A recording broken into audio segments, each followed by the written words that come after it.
Hello friends, Radhe Radhe. आज मैं आपको बताऊंगी करवा चौथ पर किस धातु के करवे का इस्तेमाल करें। हिंदू पंचांग के अनुसार करवा चौथ का व्रत हर साल कार्तिक मास के कृष्ण पक्ष की चतुर्थी तिथि के दिन रखा जाता है। तो इस दिन विवाहित महिलाएं अपने पति की लंबी उम्र के लिए व्रत रखती हैं और पूजा पाठ करती हैं। खासकर जो मतलब शादीशुदा औरतें हैं, ठीक है। यह त्यौहार पति पत्नी के प्रेम का प्रतीक तो माना ही जाता है। ऐसी मान्यता है कि इस दिन जो महिलाएं व्रत रखती हैं उनका वैवाहिक जीवन सुखमय रहता है। और करवा चौथ का व्रत सूर्योदय के साथ प्रारंभ होता है और चंद्रोदय के साथ समाप्त होता है। आपको बता दूं कि इस साल जो करवा चौथ है वो संडे को है, यानी कि 20 अक्टूबर को। और ऐसा कहा जाता है इस दिन व्रत रखने के दौरान नियमों का पालन करना बहुत ज़रूरी होता है। मतलब ज़रूरी मतलब बहुत ज़्यादा ज़रूरी।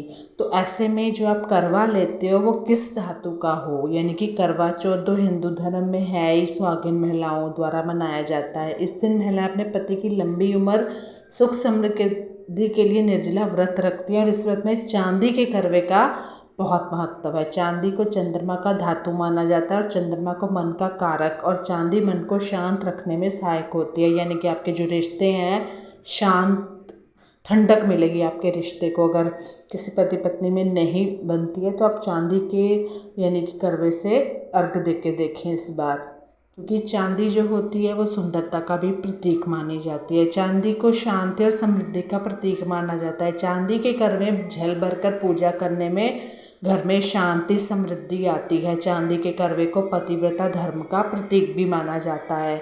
ज़्यादा महंगा नहीं होता है। जहाँ पिज़्ज़ा बर्गर फास्ट फूड खाते हो तो चांदी तो फिर भी सस्ती है। सुहागिन महिलाएं चांदी के करवे में जल भरकर अपने पति की लंबी उम्र की कामना करें। चांदी के करवे को सौभाग्य का प्रतीक माना जाता है। इसे घर में रखने से सौभाग्य आता है।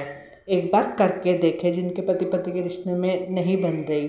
करवा चौथ के दिन तांबे के करवे का भी इस्तेमाल करना चाहिए। तांबे को शुद्धता और शुभता का प्रतीक माना जाता है। ऐसी मान्यता है कि तांबे के करवे में दाम्पत्य जीवन सुखमय बना रहता है। हम हमेशा मिट्टी का करते हैं, एक बार चेंज करके देख लीजिए। पीतल भी शुद्ध और पवित्र है। इसका उपयोग धार्मिक अनुष्ठानों में किया जाता है। आपने देखा होगा, यह माना जाता है कि पीतल के बर्तन में रखा जल शुद्ध होता है और इसका सेवन करने से स्वास्थ्य लाभ होता है। आपने ये सुना होगा कि हमारे जो बड़े बुजुर्ग हैं कहते हैं ना कि बच्चों से ठंडी ठंडी हवाएं आते रहे, यानी कि हमेशा अच्छी अच्छी बातें, हमारे बच्चे जो शादीशुदा हैं उनसे अच्छी अच्छी बातें सुनने को मिले, गुड न्यूज़ आती रहे, मतलब कभी लड़ाई झगड़ा ना हो। तो चांदी का इस्तेमाल कर सकते हैं। पीतल को ऊर्जा का संतुलन बनाने वाला माना जाता है। यह नकारात्मक ऊर्जा को सोखने और सकारात्मक ऊर्जा को बढ़ाने में मदद करता है।